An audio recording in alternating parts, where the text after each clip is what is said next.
The Sufi Message of Hazrat Inayat, Volume 2, The Mysticism of Sound, Centennial Edition. Vibrations. The silent life experiences on the surface by reason of activity. The silent life appears as death in comparison with the life of activity on the surface. Only to the wise, the life eternal seems preferable on account of the ever-changing and momentary nature of mortal life. The life on the surface seems to be the real life, because it is in this life that all joy is experienced. In the silent life, there is no joy, but only peace. The soul's original being is peace, and its nature is joy, both of which work against each other. This is the hidden cause of all life's tragedy. The soul originally is without any experience. It experiences all when it opens its eyes to the exterior plane and keeps them open, enjoying the life of the surface until satisfied. The soul then begins to close its eyes to the exterior plane and constantly seeks peace, the original state of its being. The inward and essential part of each and every being is composed of fine vibrations, and the external part is formed of the gross. The finer part we name spirit, and the grosser, matter, the former being less subject to change and destruction, and the latter more so. All that lives is spirit, and all that dies is matter, and all that dies in spirit is matter, and all that lives in matter is spirit. All that is visible and perceptible appears to be living, although subject to death and decay, and becoming every moment resolved into its finer element.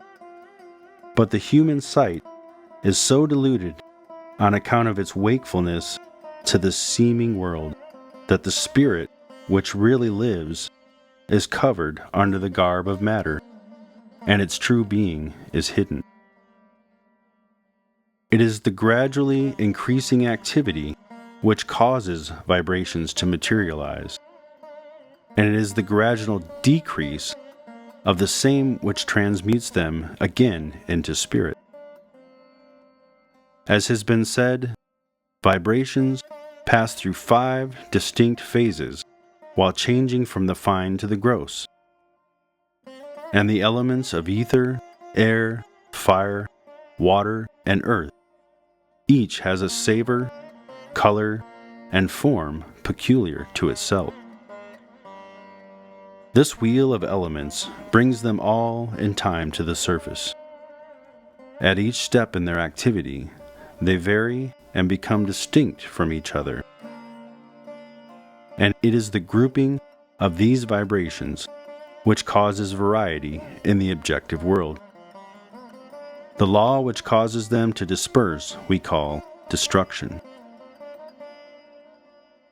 Vibrations turn to atoms, and atoms generate what we call life.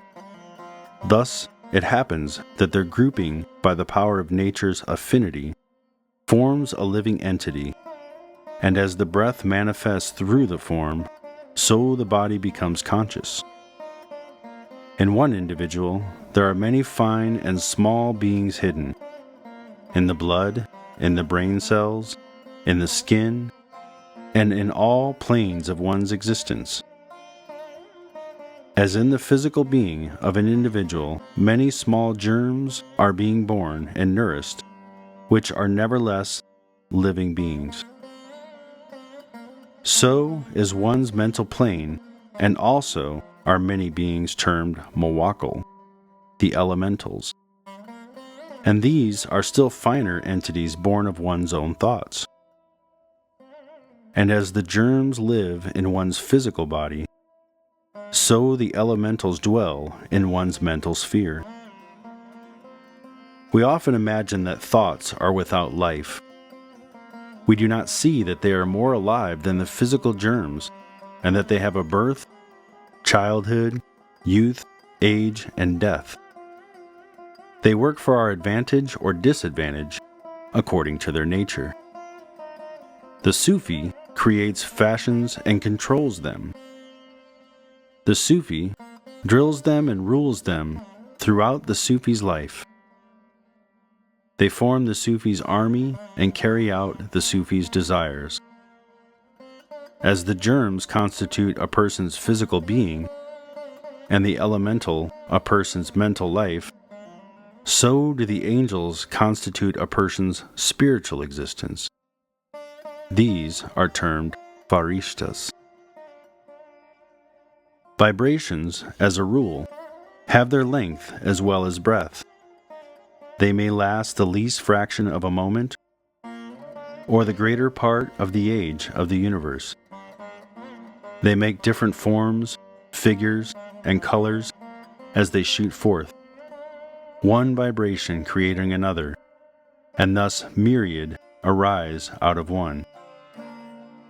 In this way, there are circles under circles, and circles over circles, all of which form the universe. Every vibration, after its manifestation, becomes merged again in its original source. The reach of vibrations is according to the fineness of the plane or their starting point. To speak more plainly, the word uttered by the lips can only reach the ears of the hearer, but the thought proceeding from the mind reaches far, shooting from mind to mind. The vibrations of mind are much stronger than those of words. The earnest feelings of one heart can pierce the heart of another. They speak in the silence, spreading out into the sphere, so that the very atmosphere of a person's presence proclaims that person's thoughts and emotion. The vibrations of the soul are the most powerful and far-reaching. They run as an electric current from soul to soul.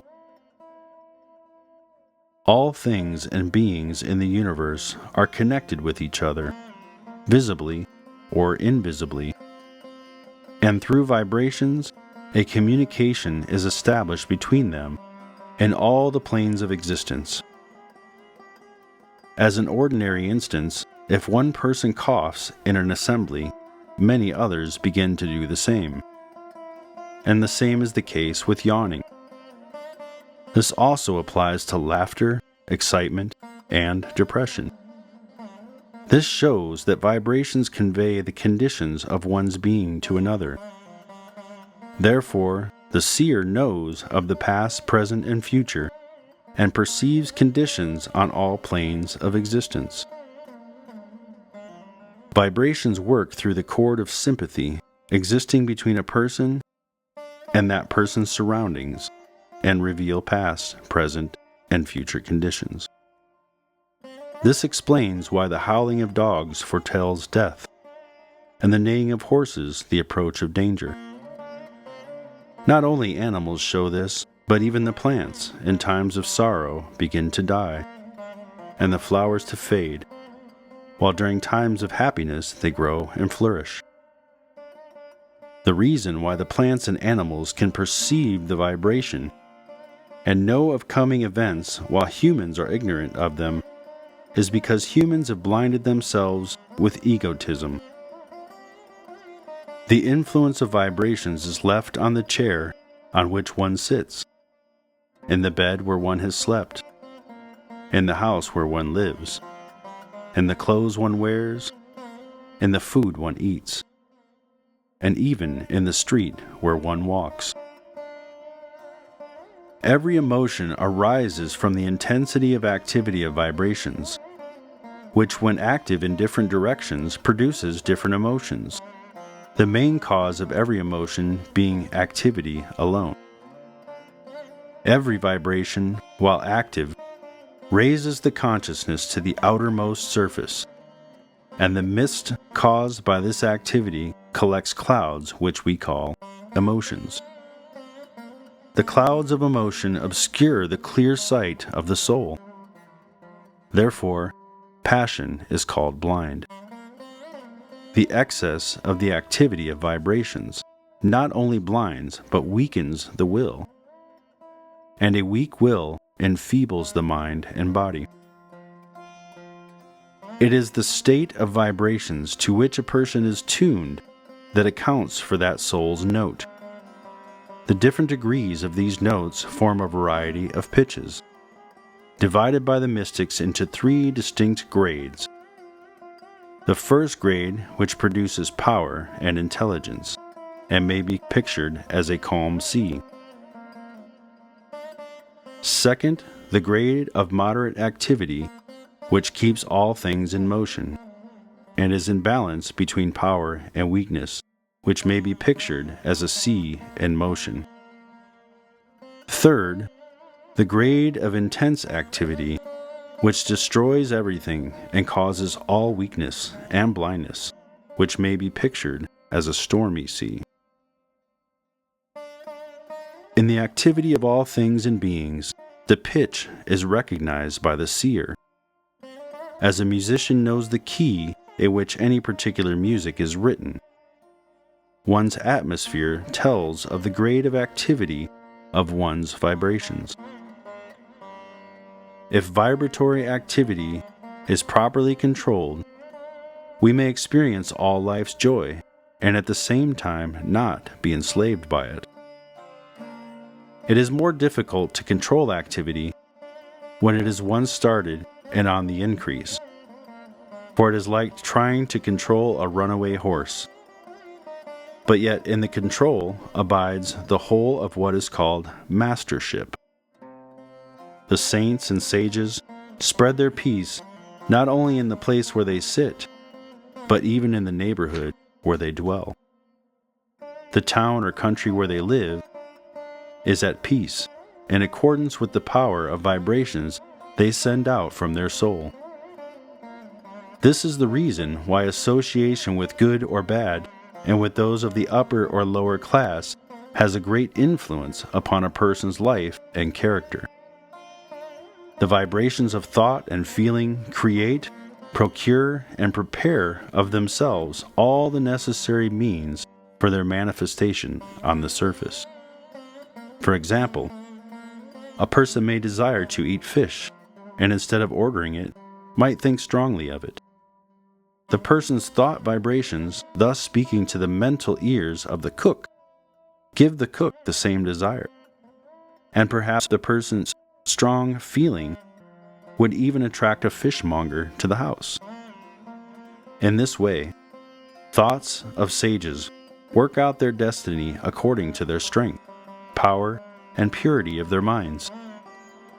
A certain degree of thought power is needed to bring about a certain result, as so much dynamite is required to blast a single rock. An infinitely greater quantity is necessary to make a tunnel through a mountain. The length of time that the thought is held also has much to do with its accomplishment, for the thought vibrations have to be active for a certain time to bring about a certain result. A certain length of time is required for the baking of a cake. If it is hurried, the cake will be uncooked, and by too great a heat it will burn. If the operator of the mental vibrations lacks patience, then the power of thought will be wasted, even if it were halfway to its destiny or still nearer to a successful issue. If too great a power of thought is given to the accomplishment of a certain thing, it destroys while preparing it. In order to reflect thought and feeling on another, one should observe the same rule as in voice and word. The louder a person speaks in an assembly, the more attention that person attracts, and all those present perforce give the person a hearing. In the same way, If a Sufi sends the vibrations of thought and feeling, they naturally strike with a great strength and power on any mind in which they happen to fall. As sweetness of voice has a winning power, so it is with tenderness of thought and feeling. Thought vibrations to which the spoken word is added are doubled in strength, and with a physical effort this strength is trebled. Reason is like fire. It gives light to the thought, but thought, overheated, loses its power, as heat can weaken the physical body. Reason gives birth to doubt, which destroys the thought power before it is able to fulfill its destiny. The strength of thought power consists in confidence or faith. Reason confuses, and doubts scatter the waves of thought vibrations, which disperse and go off in different directions from lack of the strength that binds. One should never think or speak against one's desire, for it weakens the thought vibrations and often brings about contrary results.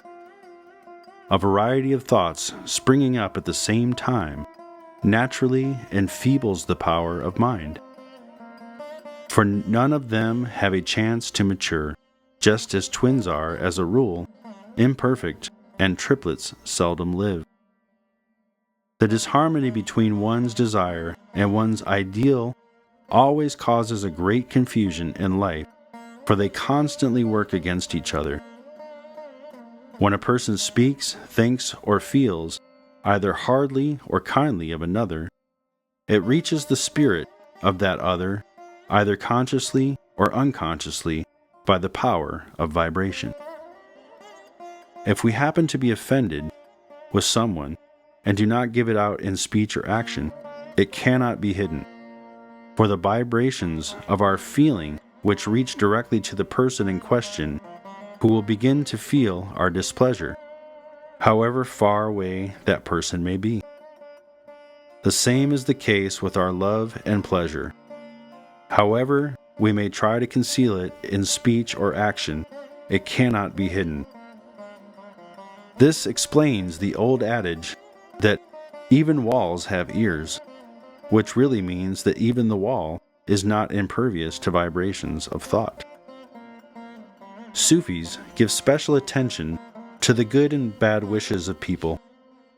They strive continually to attract the good wishes of others, whether worthy or unworthy, by every means in their power. The intensity of activity produces strong vibrations, named in Sufic terms Jalal. The gentleness of activity causes mild vibrations, called Jamal. The former activity works as strength and power, the latter as grace and beauty. The conflict of both these forces is termed Kamal, and causes nothing but destruction. The standard of right and wrong, the conception of good and evil, and the idea of sin and virtue are understood differently by the people of different races, nations, and religions. Therefore, it is difficult to discern the law governing these opposites. It becomes clear, however, by understanding the law of vibrations. Everything and being on the surface of existence seems separate from one another, but in every plane beneath the surface, they approach nearer to each other, and in this innermost plane, they all become one.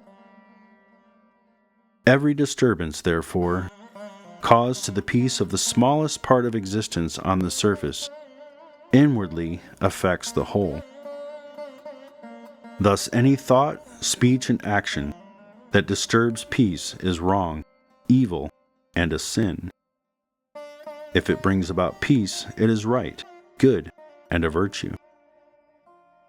Life, being as a dome, its nature is also dome-like. Disturbance of the slightest part of life disturbs the whole and returns as a curse upon the person who caused it. Any peace produced on the surface comforts the whole, and thence returns as peace to the producer. This is the philosophy of the reward of good deeds and the punishment of bad deeds given by the higher powers.